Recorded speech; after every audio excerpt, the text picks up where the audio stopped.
Lajm tjetër i cili më ka bo përshtypje, ose një dinamik që më ka bo përshtypje është ajo e Angela Martinit. Mënyra që ajo vendosi me aktualizu edhe me ngjall sërish imazhin e saj në skenën publike, mu duk pak e ult, duke e godit dikë tjetër pas shumë vitesh, duke përdor një emër tjetër që po ashtu ka ndikim në botën e biznesit dhe në jetën publike në përgjithësi, me ungrit vetë ke ult.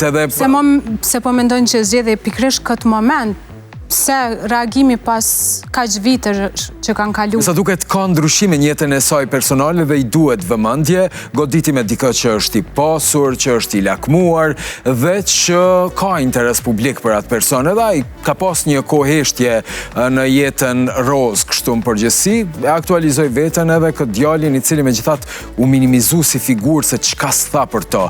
Me shku deri në çato nivele të ofendimit, për mu nuk është fair, nuk është pastër dhe nuk është bukur, nuk është madje as showbiz.